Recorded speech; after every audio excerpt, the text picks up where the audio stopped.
So ఈ కథ first గీతార్ట్స్కి వచ్చింది, అరవింద్ గారికి, బన్నీవాస్ గారికి వచ్చిందన్నమాట. అండ్ అందరికన్నా ముందు ఈ కథలో ఇన్వాల్వ్ అయింది ఎవరంటే పల్లవి గారు, మాకన్నా ముందు. ఆబ్వియస్లీ ఏంటి అబద్ధం చెప్తుంటే అలా చూస్తారు నా వంక, ఇదే నిజమే కదా అరవింద్ గారు? ఫస్ట్ రియల్ ఫ్యాక్ట్ అది నడిచింది. అది నాకు ఒక 20 పేజీలో ఇచ్చారు కోవిడ్ టైంలో. అప్పుడు వాసు గారు అప్పుడు చెప్పారు. సో అప్పుడులో వచ్చిందన్నమాట. సో ఇప్పుడు కొన్ని క్వశ్చన్స్ అడిగింది, ఆ క్వశ్చన్స్ బట్టి మేము కథ రాసుకున్నాం. అంతే కదండి, కథ రాసుకున్నమాట. సో అది అయిపోయిన తర్వాత వెళ్ళగా నేను దీంట్లోకి మళ్ళీ చేతు గారు హీరో ఇది అందరూ సెట్ అయిన తర్వాత ఓకే ఇది నిజంగా జరిగిన కథ. సో ఇంకా జరిగిన ప్రదేశానికి వెళ్ళి ఇంకా తెలుసుకుంటే ఇంకొంచెం ఎక్కువ ఇన్ఫర్మేషన్ వస్తుంది, బాగా రాసుకోవచ్చు కదా అని చెప్పి శ్రీకాకుళం వెళ్ళి అక్కడ వేష భాష ధారణి ఇవన్నీ ఎలా ఉంటాయి అని చెప్పి తెలుసుకుని అల్లుకున్న కథ. మరి చైతన్య బాబు గారు మీరు టైలర్ చూసాము,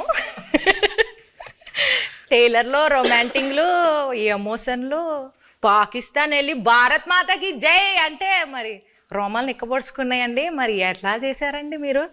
ఎలా చేశానంటే చందు గైడెన్స్లో చేశాను.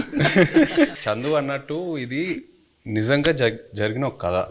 ఫస్ట్ మనకు స్టోరీగా వచ్చి మేము ఆ స్టోరీ విని బాగా ఎక్సైట్ అయ్యి ఆ తర్వాత చందు ఒక స్క్రీన్ ప్లే ఒక సినిమాటిక్ లాంగ్వేజ్లోకి తీసుకొచ్చాడు. ఆ టైంలో ఆబ్వియస్లీ నేను రాజు క్యారెక్టర్కి చాలా దూరంగా ఉంటాను రియల్ లైఫ్లో. యూనో వాళ్ళ కల్చర్ ఏంటి, వాళ్ళ యాస, వాళ్ళు చేసే పనులు, వాళ్ళ ఎవ్రీడే లైఫ్ స్టైల్కి చాలా దూరంగా ఉంటా. సో మనం శ్రీకాకుళంకి వెళ్ళి కొన్ని రోజులు అక్కడ స్పెండ్ చేసి వాళ్ళతో మాట్లాడి వాళ్ళతో దగ్గరగా ఉండి వాళ్ళని బాగా అబ్జర్వ్ చేసి ఎక్సర్సైజ్ చేయటం బాగా హెల్ప్ అయింది నాకు. సో దానివల్ల నేను బాగా అర్థం చేసుకున్నా వాళ్ళు ఎలా ఉంటారు ఏంటనేది. సో మీరు ఏదైతే చెప్పారో ఈ పాకిస్తాను ఈ ఎపిసోడ్స్ అన్నీ అది నిజంగా కథలో ఉన్నాయి. సో జస్ట్ ఒక సినిమాటిక్ గిమిక్ కోసం మనం అది క్రియేట్ చేయలేదు. సో నిజంగా ఉన్నాయి కాబట్టి ఏదో ఒక ఆనెస్టీ ఉంది దాంట్లో. సో ఒక యాక్టర్కి అంత ఆనెస్ట్ కంటెంట్ దొరికినప్పుడు మోటివేషన్ లెవెల్స్ బాగా హై ఉంటాయి. నా క్యారెక్టర్కి వచ్చేసరికి ఐ థింక్ మనం డిస్కస్ చేసినప్పుడు we were trying to see ఈ ఉన్న సీన్లో ఎలా కొంచెం కొత్తదిగా మనం చూపించగలుగుతాము. అప్పుడు ఉన్నప్పుడు అక్కడ ఉన్న వాళ్ళు ఎలా ఆలోచిస్తారు, వాళ్ళు ఏం లోపల పెట్టుకోరు, చాలా ఓపెన్గానే ఉంటారు. వాళ్ళకి ఏం మనసులో ఉందో అది బయట చెప్తారు.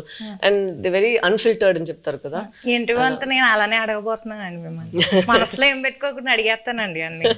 అదే సో అలానే క్యారెక్టర్స్ని కూడా చేశారు. మీరు సాంగ్స్ టీజర్స్ ఏది చూసినా ఫోన్ మీద ఎక్కువ షార్ట్స్ ఉంటాయి సెల్ ఫోన్తో. ఎందుకంటే నిజంగా రాజు క్యారెక్టర్ 9 నెలలు అలా సముద్రంలోనే ఉంటాడు. ఓన్లీ 3 నెలలు ఊరు శ్రీకాకుళంకి వచ్చి సత్యత బుజ్జితల్లితో ఉంటాడు. సో ఇంకా ఆయన ఆ 9 monthsలో కూడా వాళ్ళు జట్టీకి వచ్చిన ఆ 2 రోజులకే ఫోన్ సిగ్నల్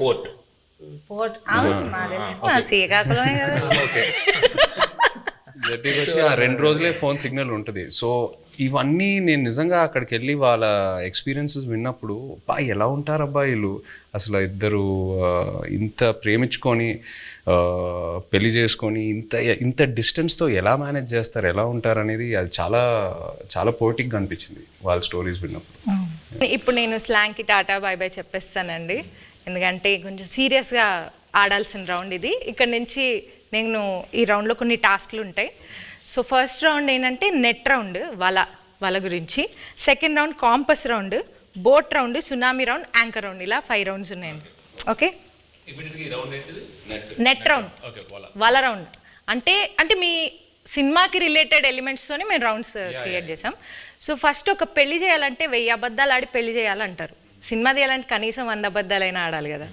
సో అలా మీరు ఏ సిచ్యువేషన్లో ఎవరికి వలేశారు, ఎలా అబద్ధాలు ఆడి, అబద్ధాలు అంటే అబద్ధాలు కాదు, ఎలా మీ దారికి తెచ్చుకున్నారు సిచ్యువేషన్ని అని చెప్పేసి ఇది ఒక టాస్క్ అండి. So let's start the net round. Movie 1.5 years అయింది కదండి ఆల్మోస్ట్, చాలా డేట్స్ రిక్వైర్మెంట్ ఉంటుంది కదా. సో మీరు హీరోయిన్ గారి డేట్స్ని ఎలా వలేసి తీసుకున్నారు అనేది క్వశ్చన్. కొన్ని వలలు ఎలా ఉంటాయంటే నిజం చెప్పి సరెండర్ అవడంలో వాళ్ళకి వల క్రియేట్ అవుతుందని అలాగే తెలియదు.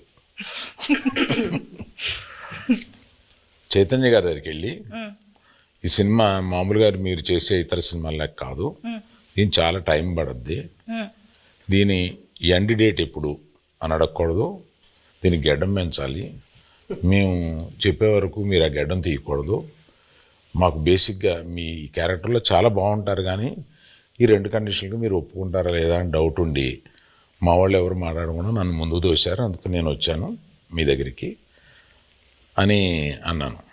అసలు అరవింద్ గారు ఇంత ఇంట్రెస్ట్గా ఇలాగ అసలు నన్ను ఎండ్ డేట్ కూడా అడగకంటే అసలు చాలా బడ్జెట్ పెట్టుకుని చాలా బాగా తీయాలనుకుంటున్నారు అన్న ఇంప్రెషన్లో పడిపోయాడా నా వల్ల అనేది నాకు అర్థమైంది. వెంటనే వల్ల పడిపోయారండి. పడిపోయాడు. మరి పల్లవి గారు? పల్లవిని వల్ల వేసింది డైరెక్టర్ గారు వాసు గారు. ఓకే. పడిపోయిన తర్వాత మా ఆఫీస్కి వచ్చారు, అప్పుడు నేను వలలో పట్టుకున్నాను. హీరో హీరోయిన్ గారికి ప్రొడ్యూసర్ గారికి ఎలా ఈ స్టోరీ చెప్పి కన్విన్స్ చేయడానికి ఎలా వాళ్ళేసారు? అంటే ఇది స్టోరీ నాకు అట్నుంచి వచ్చిందేనండి. ఓకే. స్టోరీ అట్నుంచి వచ్చింది. మేము మల్టిపుల్ స్టోరీస్ గురించి మాట్లాడుకుంటున్నప్పుడు ఈ స్టోరీ బాగుంది అని చెప్పి నేనే అడిగాను. సో అలా వచ్చింది. అండ్ నాకును ఈయనకి చదువు గారికి ఎప్పటి నుంచో లాంగ్ టర్మ్ నుంచి ఉంది, ఇది బాగుంటుంది అని చెప్పి మేము డిస్కస్ చేసుకుని ఎస్ ఇది మేము చేస్తున్నామని వచ్చింది. ఇప్పుడు వాళ్ళ కాన్సెప్ట్ ఏంటంటే సరే అంటే అరవింద్ గారు నాకు చెన్నై పంపించారన్నమాట. అమ్మ వలే ఒక చేపను పెట్టండి, కానీ వలేసిన తర్వాత తెలిసింది అది చేప కాదు తిమింగలం అనండి. పల్లవి గారు మీరు చెప్పలేదు. నాకు వల్లే ఏం లేదు. వాళ్ళే లేదు. అందరికి తెలుసు ఇక్కడ ఉన్న వాళ్ళకి వల్లే ఏం లేదు. పల్లవి వాళ్ళలోనే ఉన్నాం. So next round boat round అండి.